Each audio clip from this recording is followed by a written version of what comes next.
Kaze muri iki kiganiro cegeranijwe na TURIKUMWE, umuryango uhuza abarundi aho bari ku isi yose mu ntumbero yo kuganira no guhanahana ivyiyumviro ku vyerekeye ubumenyi n'iterambere, gufashanya no gushira hamwe. Hello, listeners. This is Shadia Mugisha with TURIKUMWE. It's my first time interviewing a guest, and today's guest is Florian Nifasha, the star in Burundi right now. Hi, Florian. Hi. Hi. Hello.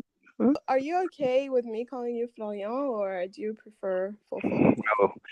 It's I get only that name in a professional word. It's really weird because I know you as a friend, so I'm used Okay. to. Okay. But It's anyway, easier for me too. Yeah. I feel all like right. Florian doesn't Yeah, roll do to you? say, Just do you you? know. I know Okay. it feels weird. Okay, so I'm gonna tell you who Florian is. I'm gonna read you his bio.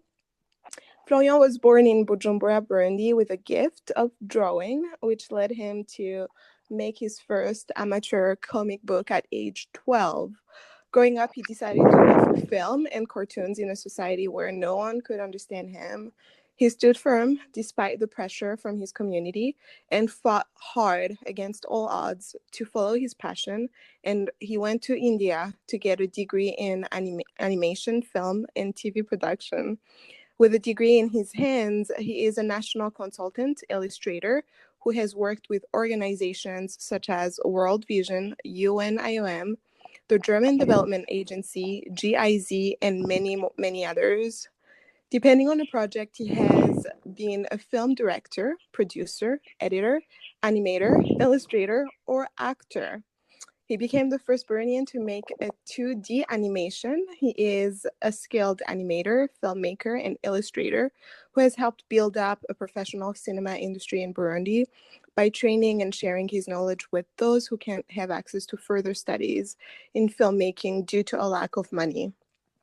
His main goal is to create more jobs in the same field, giving the youth the opportunity to live their dreams. He is also a founder of Nifluf's motion pictures and animation and movie production company, with which he has worked on several animations, music videos, and films. His last project, a well-celebrated 2D short animated film by critics, brings back to life the story of the first king of Burundi. Well, Florian, that is quite a bio. Well, thanks. That is impressive. All right. Yeah, how do you Thank the feel one when who. I'm reading all of your achievements? I don't know. I always try to. Okay, it sounds like it bounced back into my face and goes back. I'm like, really? Okay. It's still short for me though, because that's not exactly what I want to do. Yeah. Yeah. What do you mean that's not exactly what you want to do? I have a lot to achieve, and for me, I feel like those are still small steps to the big project that I want to do in my life. So I don't know, but I'm grateful. Wow. Grateful for those. Yeah. So, Yeah. Honestly, that sounds like the Fofo I know. Okay. From knowing you, I know that those are dreams, and they're impressive to many people. However, I know you to be a bigger dreamer than that. So yeah, it falls in line. Okay, I have. Let's go to the questions that I have prepared for you now. Okay. And the first question is, what kind of child were you growing up? Would you say you were a typical child or a dreamer, or how would you describe yourself as a child? I'll go with maybe a dreamer. Though, yes, a dreamer, but not a geek though. So I was just a dreamer boy, always trying to find and like I was living in my bubble and dreaming the day I'll be able to produce or direct a movie. Later on, it turns out to become or an animation. I used to make those small comic books only at the age of 12. Even before that, I used to draw in every copybook I had in school. which landed me in trouble with my mom and my master's in school. So yeah, I was a dreamer and a troublemaker at the same time, I guess. Not a typical student. Yeah. Not understood also. I think growing up also I became not understood. Can you elaborate on that? What do you mean not understood? Not understood because you see it's like growing up in a family where everybody doing well with mathematics and I was not. I was so bad. So bad, but I was so good also in every other field and also drawing every time and can you imagine a 7-year-old who is even able to explain how a satellite will work with the local telecommunication network. It was a kind of weird for my mom, and she at some point took me to see a psychologist. No, let's say psychiatrist. Yeah, because she thought I was crazy, or maybe I'll grab, and ending up going crazy. So yeah, but yeah, and in the end, you see, that's exactly how you feel. I was left feeling I'm not like nobody understands exactly why I'm doing whatever I'm doing. Me, I thought I was normal, but in fact, due to the books I used to read and all these things, I think I was, ahead of ahead of ahead of my. I don't know exactly how I should put that, but yeah, it is. not It is understood ahead anyway. of your. Yeah, you weren't understood in your time. I think that's right. Yeah. But that makes me deeply sad because it makes me feel like that is not the childhood you deserved. You deserve to be understood, and I know your mom, and I know she's a loving person, and it's just that it was so atypical that she was like, yeah, no. She after the time she took me to see a psychologist, it changed. But that fact I remember, and the psychologist told her I was okay. It was really challenging. Then from there, I think I got she's my first support. Like she's my biggest fan. She's the one who can tell when I'm tired, always hugging me and kissing me. She cannot wait to say, or I get the reward of the hard work that I put in a environment where even the system is not really supportive. So she is my biggest support. But she had to learn the hard way though. Yeah, I think a lot of parents have to do that. They have to adapt when their children break the mold of society. Loving parents also have a lot of work to do because they can choose to either antagonize their children forever or they can choose to be on their children's side. And I'm really glad your mom chose to be on your side. Okay. Yeah. My second question you probably already answered. It is, what was challenging about growing up? And you can talk about this in the context of your mom or in society, how you felt. What was the hardest part? I think I'll go with the fact that, yes, exactly as I said, I was not understood. When you tell somebody, what do you want to become in your life? Everybody's like, I'm a doctor. Everybody else is like a president, up in Burundi. And you're like, no, I want to do cartoons. I want to do animations. And I want to do films. And everybody's like, yeah, it's okay. One day he'll grow up and he'll understand. You change. What? I'm like, why? It's like, isn't it a field to follow? Isn't it something I can just live for? But that was challenging. That was pretty much of heartache, but it's okay. Yeah, and I think that also speaks on how adults patronize children. They patronize us thinking we are not full human beings. We are unable to understand, ourselves. Which is wrong. I think instead of saying that, maybe they should be more encouraging. Third question. I remember you as a teenager. You had really big dreams. One thing I'll never forget is how you once told me that we were twari turamanuka kuri Saint-Esprit. I think we were going to church. Okay. And then and then you said you wanted to have 5 cars. And I think you said something like, I think you said, and then 2 cars for my wife or something like that. Okay. And then you would have tell her. You would have portails that would open a very specific way so that people could see them. Yeah. All of them. Oh, that's so neat. Do you still have that dream? Or what are your That is current so dreams? petty. I mean, 5 cars as a dream. I don't know. Maybe the fruit of the dream could be the 5 cars, but I think about having cars. It's so small. It's so lame. It's so I don't. Nah, the dream is not to have 5 cars. Currently, I'm like even having cars. I'm like it's not a dream, but I still dream, as I said, and still have the same dream that would have given me the 5 cars. So I think Yeah, I the don't know if I 5 cars, I think were I think they were probably like a symbol of where you want symbol, to be. yeah. Yeah. Yes, So where do maybe. you see yourself? Like, what are some of the things that you would count You as see, it's scary. indicators of your success? Yeah, my success What? when I buy. I always tell my friends like the day you see me buying an Audi. I don't know, for some people they pronounce it Audi or OD. So I yes, honestly don't know. clear. It's Audi or OD or whatever. But if I buy one, not anyone, but I have a certain brand I want to buy. There you go. I'll be like, there you go, guys. I made it in life. But before that, trust me, I'm struggling. It's still fighting, to get there. Yeah.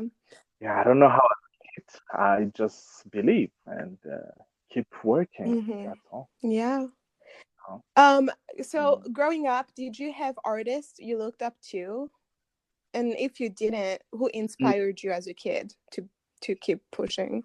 Do you mean like in Burundi or? Yeah, did you have local artists or did you have to look outside of the country to find inspiration? Well, I think mostly was Disney for me. Because now you can understand what kind of dream I have. So it was all all about Disney. Whatever he's doing, he did, and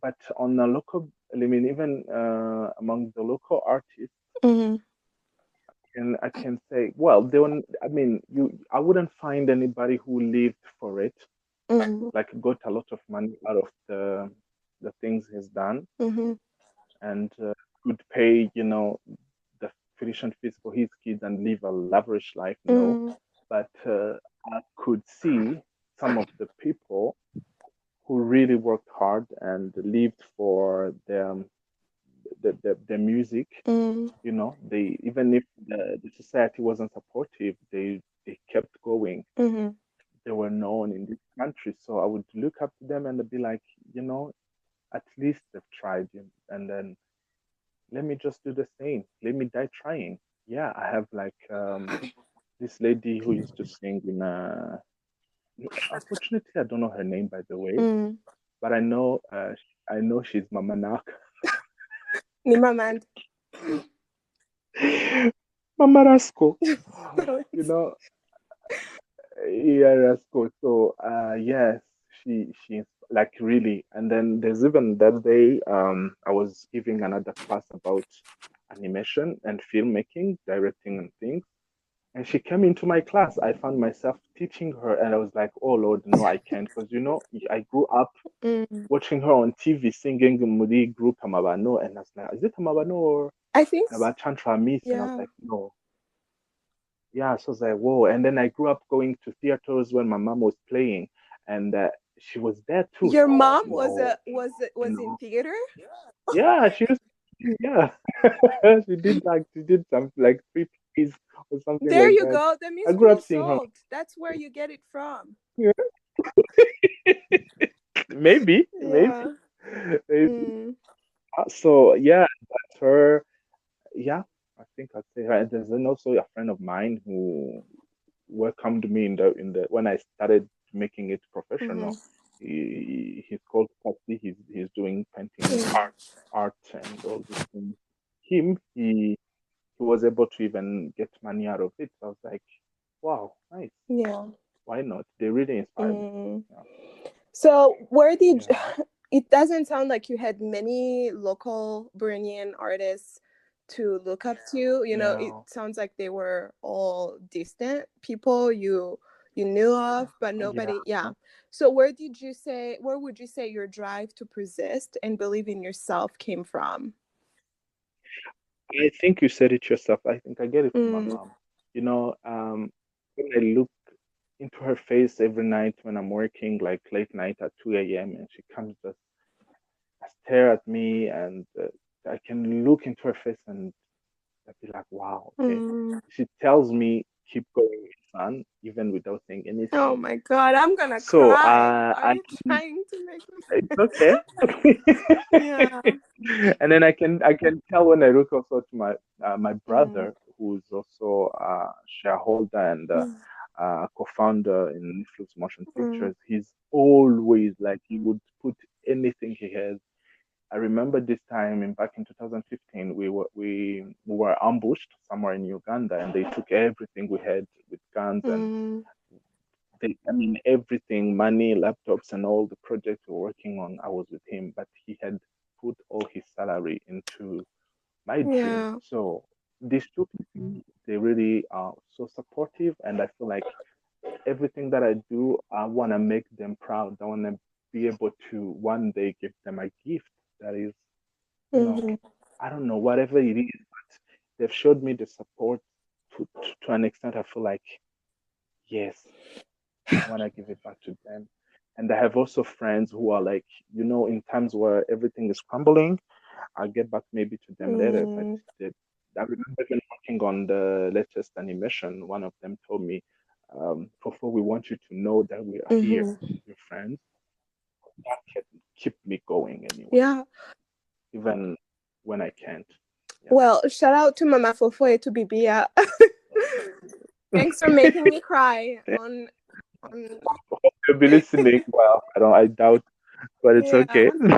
So, as you're saying this, there's a question about this that I had about how you're making it work financially.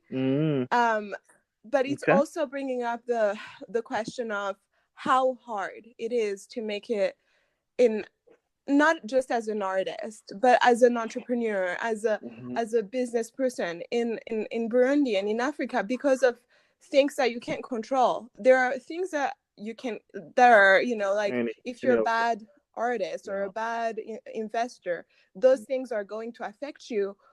If people don't buy your stuff, it's going to affect you. But imagine all the other things, like people ambushing you. That is like a factor. Those are things that you don't hear artists here on this side of the world talking about. Like, I also have Abasa Abamurikira, or that is a specific struggle. Our whole economy crumbling. It is with I know it's hard because there's no system also supporting you. Like when I'm talking about a system, I'm talking about, you see, there are some places in the world, they have a distributor, a producer, a director, a whole team who does marketing, and you find yourself in a place where you have to do every single thing. And even if you pay people to do it, you have to be able to pay them for that, and to be able to pay them, people need to buy. People need to be buying your product, and I don't think we have that. So financially speaking, then I know a lot of artists in Burundi dream. They probably say, I would rather, at least he was coming from Uganda when he got ambushed. He had money to go to Uganda. So how I know. How did I get the money? How do you? Good question. And I say this knowing, even here in America, like people always talk about become your own, your own brand and sell your own products. But it's always like, you say that because you have parents who can support you and give you that capital to get started, I know. So I think that's what I would not go. I'm not turn around the bush. I have friends. Seriously, I mean, we've never gotten $1 million, but just $1,000, $2,000 can work, can make it happen. So, for instance, let me use the last project I worked on. Yeah, we sat together and we agreed on the terms of working, and then we also checked the risk of this kind of business. So they agreed to, if I lose, we lose together.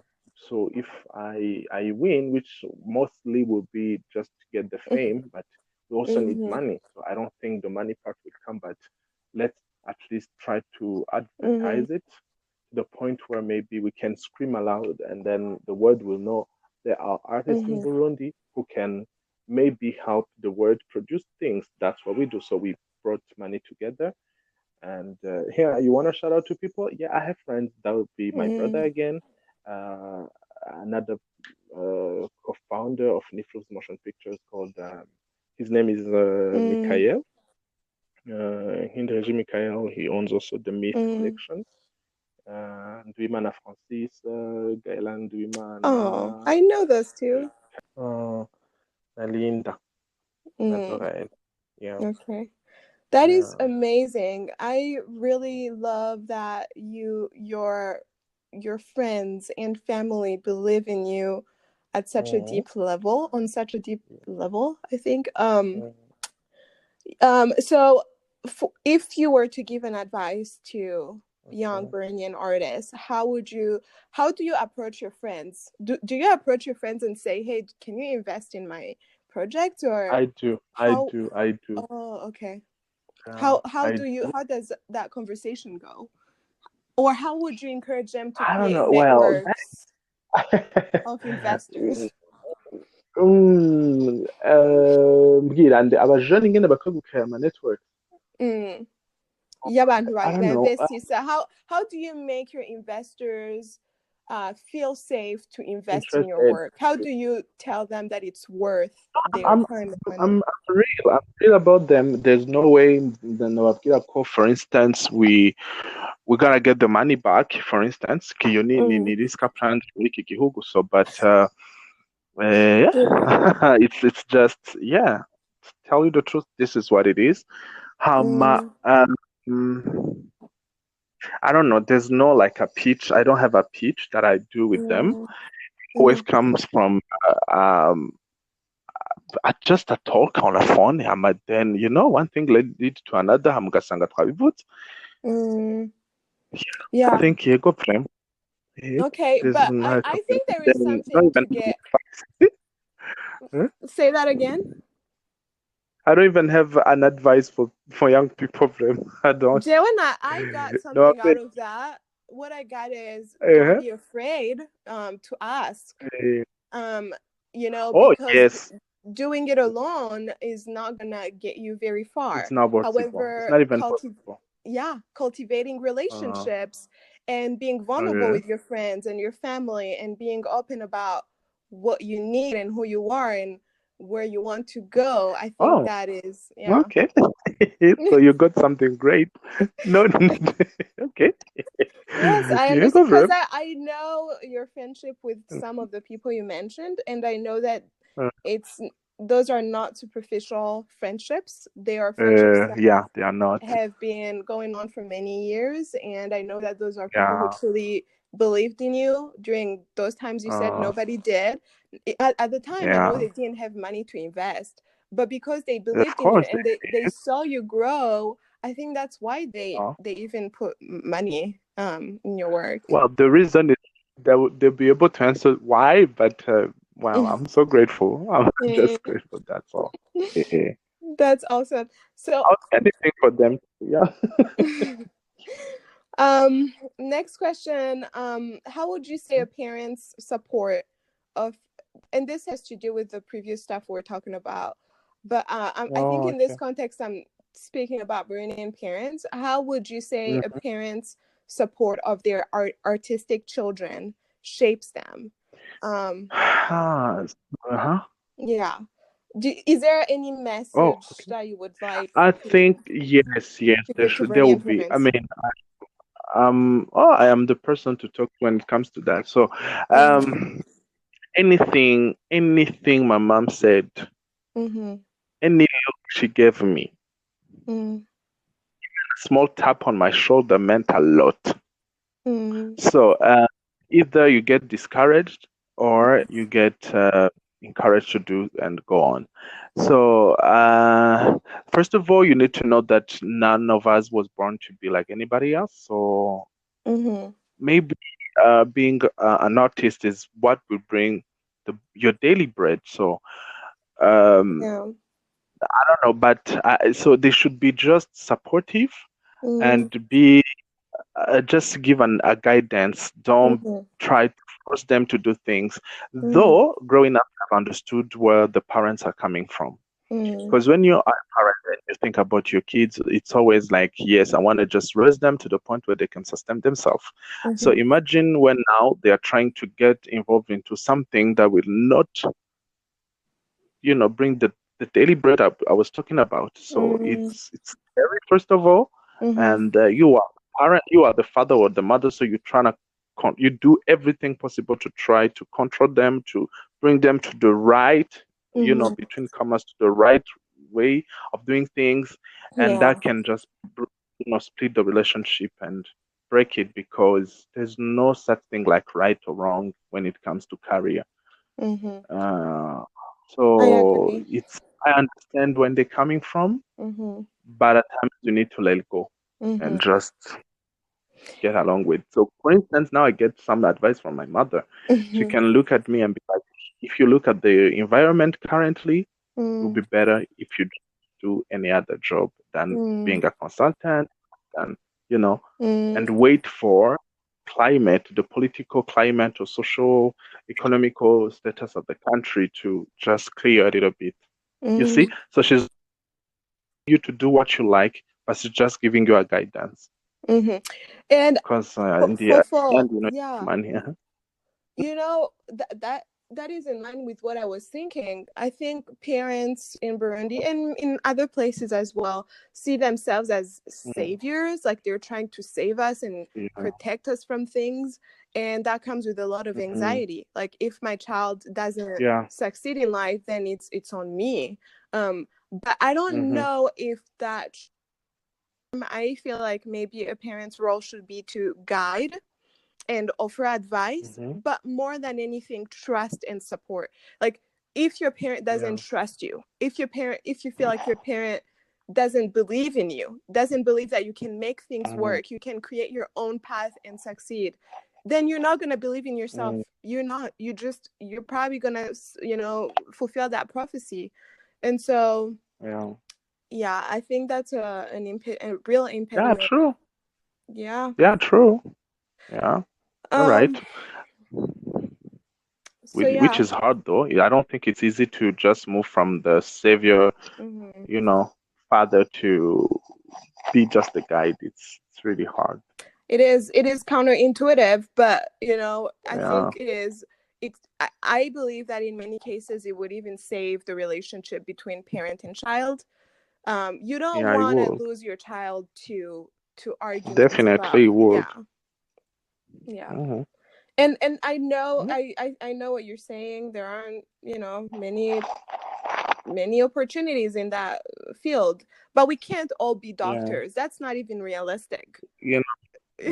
And somebody needs to start anyway. So we might not have opportunities now, but it might not be the same case in 20 years to come. So maybe somebody needs to be a pioneer. So exactly. Yeah. Okay. Now let's talk about Ntare Rushatsi. Where did the idea for Ntare Rushatsi come from? That's crazy. I think I was just roaming around a church waiting for the service to end, and I was waiting for someone in Kenya. I was back in Kenya. I was in Nairobi. Yeah, that's what it came from. I was like, yeah, but it wasn't even Hari Rushati. It was about anything related to our history. So it went from just we need to tell our stories. We need to tell we need to tell our stories, and they need to be told by an African, And then from there, it was like, who? Then, you start by Mngezi now, but to tell Mngezi, you need to start from the beginning. So, yeah, it was Nairushati. Yeah, and it was short, so it was something that was possible. Yeah. You know, I recently got in trouble on Twitter. I criticized the Burundians' enthusiasm about Petit Pays. I wasn't criticizing Petit Pays itself. I was criticizing the amount of I don't know, energy and how invested in that, you know, in the film and stuff. And I was like, that is not a Burundian story. And a lot of people came out and said, oh yeah, there is no, Burundians are not a monolith. And yeah, I know that. I know that. But there is such a thing as a Burundian story. There is such a thing as owning our own stories. And taking the story of a kid who only lived a few years in Burundi, whose life was also atypical in the sense that it was a very, and he admits it too. Gael Faye says, you know, we were only a few children who lived in that small pocket of Bujumbura who were going to those schools. So it is not representative of most kids in Burundi. And so when you said that, it reminded me of that, you know, that we do need to own our own stories and have agency. To tell the stories on our own terms. You telling the story of Ntare Rushatsi, that is your story. It is a Burundian story. You know, if Faye came, I don't even know, is that how you say his name? I think. Yeah. I don't know. I'm not sure about that. If he was when you read it, it sounds like that. Yeah. Yeah. If he was coming and telling the story of Ntare Rushatsi, he probably never even learned about Ntare Rushatsi in school. You know, that is when people from the outside come and take our stories and claim to be telling them on our behalf. And I think that is kind of problematic. So I really appreciate you taking stories from Burundi as a Burundian who knows the ins and outs of the country, of the social, economic, and political situation, and shaping them, because you understanding all those complexities also shapes how those stories come out. You know, whereas someone coming from the outside after so many years of not living there, not understanding the ins and outs of the country and what shapes us, then putting that story out to the world and saying, here is a story about Burundi, and people taking that story as very representative of the Burundian experience, I think that is kind of problematic. So yeah, just you know, adding to what you were saying. What do you think? There's a point, though, you see, it's more of the fact that I've experienced from the many places I've lived in. You know, when it comes to Burundi, people have maybe no idea of who we are, where we're from, what is our history, or if they have a story about Burundi, it's so distorted. And I'm always like, no. I mean, all this is because nobody's telling the story. Long story short, I remember once I was in Kenya, and then they came and talked about. There was a book, and in that book they talked about Stanley and Livingstone, how they were just searching the Nile stream, the forest Nile stream, and then they met somewhere in Ujiji. It was called Ujiji, but there was no mention of Burundi in that book. So I was the only guy in that room. So I was like, yeah, we have even a stone where they place. No, they were like, no, it was in Tanzania. I was like, no, we have a stone. You see, so it was like, okay, you know what? Move on. I get here too.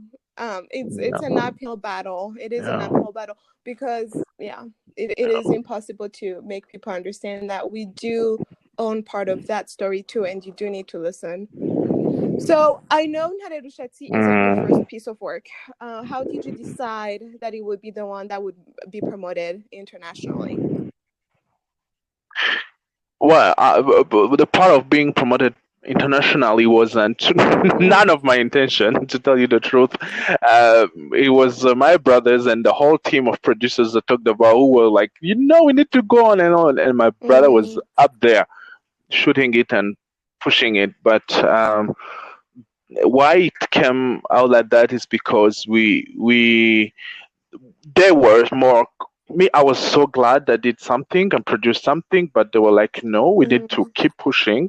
We need to put it to the light. We need to let the world see. So yeah, that's how it ended up becoming something that will go for even a world tour. And we wanted to see, we wanted to try. As I said, we were on my side. I'm glad because I'm trying to build a system that is protecting artists in this country and being able to provide even financially. So all that is done through tours and screenings. So we needed to see. Why did would you it even choose work? Nifasha specifically? Why didn't you choose some of your older work? Because some other, for others, you see, of time, and we talked about this during the documentary. There's a short documentary that was screened before the animation, so we talked about it because Nairushati was. We invested our time and money to at least produce something that was at least at 80% of the quality we can provide. Not 100%, because 100% will require a lot of money, but 80% will be better. So we've done it, and we cannot just put it back in the closet. This needs to be seen and get the critics, challenge ourselves to a worldwide audience and see what is the feedback from people from different nationalities too. Yeah. Well, that's impressive. Why. Congratulations. We are learning. Thanks. Is Nifasha a one-man work? What were your tasks, and at which point did you feel like you were bringing more people? Well, it's not a one-man task. I couldn't do it alone. So from the beginning, I knew, because I said we were aiming at 80% of the things we can do and deliver as quality. So I needed a team. So I had to talk to people from sound, from singers. Yeah, that's why we ended up with people like Kiki, Clovis, and Hervé. Yeah. So and my part was directing. I was the one drawing and directing and deciding what should be in or not, who works, not working on this side. Like, yes, as a director of a movie. So yeah, and the timing, everything, the finances, all of that was on you. On me, even the script and everything. Though I co-worked with some, I would just write the script, bring it to somebody else to add stuff, remove stuff. You need the hands. And how long did that take? All of that? 9 months. And 9 months, which I mean, in those 9 months, I was locked up into the house. Not like 9 months you work. It was 9 months working from 9 to 4 a.m. or 3 a.m. And then all these people that you had to bring in to help you with sound or music or whatever, did you know them already? Were they connections you already had? I knew some of them, and some others, they came along the way. There are some people I'd never talked to Kiki. There are some people I never talked to. I'd never talked to. But okay. We ended up becoming friends, yeah. If someone wanted to see Nifasha, how would they need to proceed? I've never seen it, and I would like to see it, but I don't know how to access it. And what is the cost? There's a cost. That's why it's not everywhere. Because true. I mean, truth should be. I mean, people should know. See, even the tour was a 6 months plan before it starts. So we plan for everything. We plan to get a theater. We plan to find somebody who's in charge of that city. So some of the rooms we hire will just even put a price that we cannot afford, or maybe they'll tell you, we give you this place but don't even charge money. So you have to go back and have a meeting and see what's your like, what is the main target? Is it to get the movie out there, or it's a whole thing. But the cost, I remember, even in Burundi only, you would just spend 1 million for just a screening. And how many people would be at that screening? For like 150. Oh wow! Okay. The first time we got like a 200 plus 220, and then the second time it was around 154 or something like that. Mm-hmm. So are you then saying that it is basically impossible for an individual to get the movie and watch it on their own? No, not impossible, because you see, the reason why it's not on, for instance, on YouTube or Dailymotion yet is because of festivals. Most of them, they will not accept the movie into their festival if it has been already, yeah. But can if I wanted to see it, you directly and then you send it to me, like rent it maybe? Is it do you have a way yet, or is that still to be determined? We are thinking about a way of, because we have many requests like that. So we are thinking of maybe let me not say it because we are still trying to see how to do that. Yes, but we are trying it. We go for CD, or maybe a one day where we call everybody to come and watch. We give like 24 hours before we we close the link again or something like that. Okay. Well, keep us updated. I know a lot of people are all right. I will follow me on on my Instagram. That's where I talk. What's your Instagram? The people. So Nifasha motion pictures. How do you spell that? F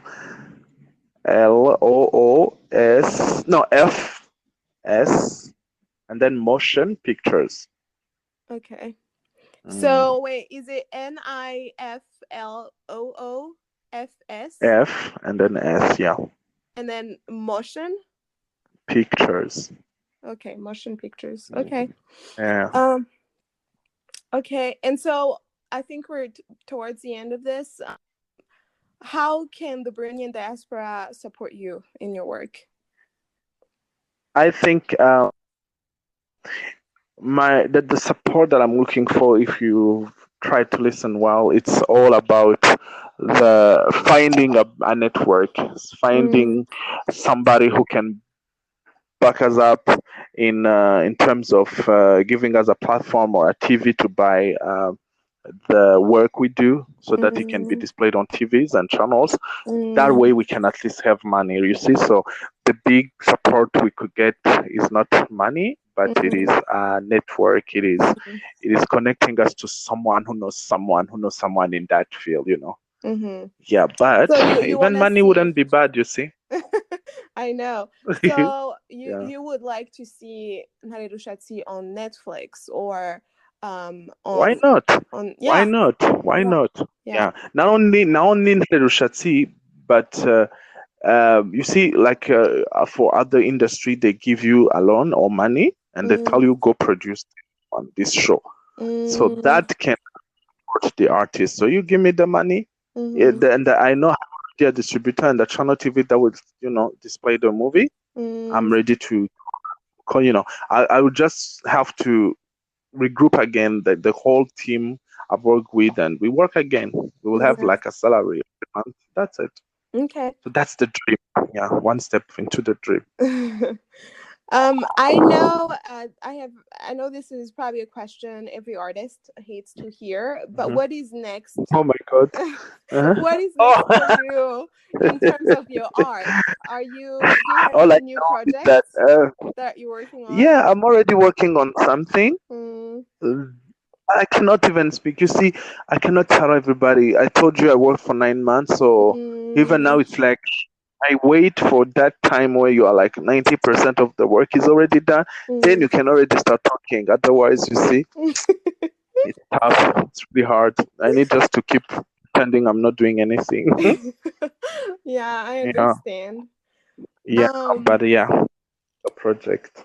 Well, we're at the end of our chat, and I would like to give you an opportunity to promote or say anything that you would like our listeners to to know. So if you have anything, this is your time.